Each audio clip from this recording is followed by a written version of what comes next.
We've talked a lot of Michigan football. Obviously, this is a Steve Deace Michigan podcast. Are you surprised by the preseason pundits who have just piled onto Michigan finally breaking through and beating Ohio State?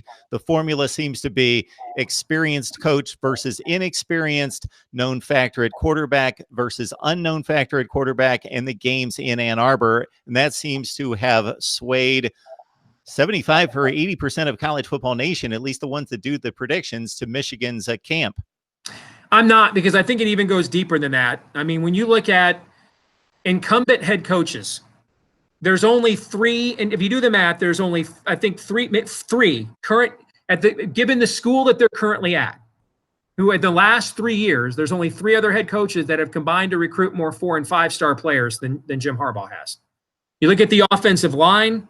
It's going to be the best offensive line Michigan has had in a decade.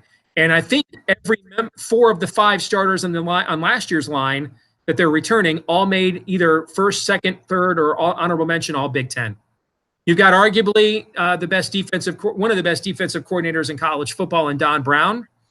So when you put all those things together, you look at, I mean, their wide receiver roster looks like it looks like an NFL combine drill line. The guys they've recruited there, Nico Collins and Tariq Black, Donovan Peoples-Jones, and now you're going to more of a spread passing attack, and so you're going to have the Mike Sainristills and the Giles Jacksons and the George Johnsons and the Ronnie Bells that you've recruited there. You're going to a more wide open offense, and you saw in the spring that they're fully committed to this, down to the tempo and everything else they ran. So I can see why people are looking at this and saying, if you look at Jim Harbaugh's record, he's 38-10 against everybody not named Urban Meyer since he came to Michigan. That's 82%. This has been the one team that has really stood in the way of Michigan realizing its fortunes since it hired Jim Harbaugh. Everything is lined up. And then you got the added extra motivational angle of a cataclysmic beatdown of a humiliating variety that you suffered the year before. So you start asking yourself, I mean, if it wasn't going to be this, it does seem to be aligning for that. So I can see why a lot of people think the way they do about that particular dynamic.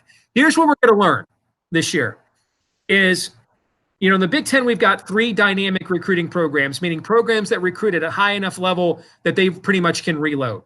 Ohio State, Michigan, and Penn State are at that level. Now you've hired some dynamic recruiting coaches.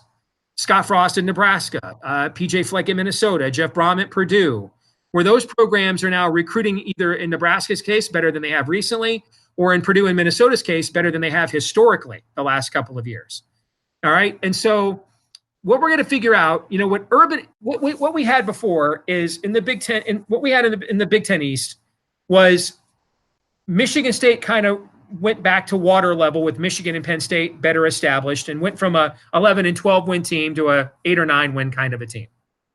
Michigan and Penn State kind of became 3 out of 4 years they can compete for the conference championship, and they kind of have one recycle year. I think for Penn State, that's this year. I think that will be Michigan's cycle up year will be next year when they lose a lot of these guys on next year's team. Ohio State under Urban Meyer was the one team that had no cycle up year. They were just there every single year. So what we're going to learn under Ryan Day is, are they going to continue to be, we're just there playing for the championship every year?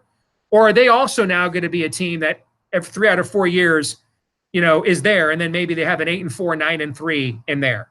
Urban avoided that his entire time, and so we'll see if Ryan Day can continue that. That I think is the question we're going to learn this year. Ohio State to me is a quarterback injury away from Outback Bowl. And if you watch Justin Fields, first of all, he played one meaningful snap, Mark, at Georgia last year, and it was one of the worst play calls of the season. Kirby Smart's fake punt that may have cost him a national championship or at least the SEC title. That call. So he's in a whole new offense with a staff that didn't recruit him. He's basically like a redshirt freshman with a new coach. We didn't get a body of work on him. And then you have to wonder, are they going to be afraid to run him? Because his legs are his best weapon. And I don't know how much you want to run him when you have primordial ooze right now backing him up. mean, the only other guy in the quarterback room right now is the backup quarterback at Kentucky, which isn't good. So 4 new starters in the offensive line. When you look at the way they're reshuffling that, Greg Madison's a good coach. He hasn't coordinated a defense since in 8 years, and he's pushing 70.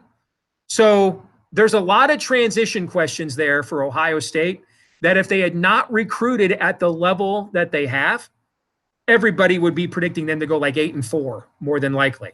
It's just people are scared to do that, rightfully so, because there's still a lot of great personnel on hand. So if you look at the Michigan-Ohio State rivalry, it's been a rivalry known for swings. We're at a pro-Ohio State swing right now. Before that, there was John Cooper going 2-10-1 against Michigan, and so you would seem to be way overdue for the next swing in that rivalry to happen. But I'm totally on board if people are like, man, I've been burned so many times. I'm not picking Michigan again until I see it. If I just did this, if my forecast as a fan, I wouldn't pick Michigan to win the game. I only did it because that's what my numbers told me was going to happen. So, and if by the way, if your audience is wondering about your company's FPI and why they have Ohio State only winning 8.5 games, in their algorithm, transfer quarterbacks that did not play meaningful snaps at their previous school, they don't get any regard in that formula at all. So either Justin Fields is going to break their algorithm this fall, or he's going to confirm it. We'll find out. Yeah, it's going to be fascinating because Ohio State fans, if you haven't come to this realization, it's going to slap you in the face the last weekend of November in 2019, 2020, 2021, sometime very soon that you have to lose to Michigan. It's going to happen. You're not playing Rutgers where you can go on a 20-game 20. I don't know, John. I got to tell you, Mark, I'm beginning to doubt that. I know what you're saying.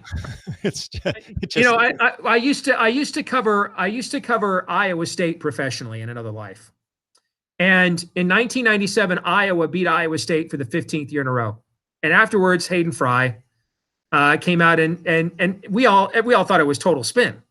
He came out with that Southern Texas drawl. He's like, well, y'all, every year we beat them Cyclones, it just comes closer to the year that the math finally works against us and they finally get us back, right? And we're like, we cannot envision a scenario where Iowa State will ever beat Iowa again until Jesus returns, all right? The very next year, in that 1997 game, Iowa basically named the score against Iowa State, okay? In the very next year, in Iowa City, out of nowhere, Iowa State won the game 27-9 and snapped a 15-year streak of misery and then won the next 5 in a row against Iowa. So that's kind of what you're alluding to.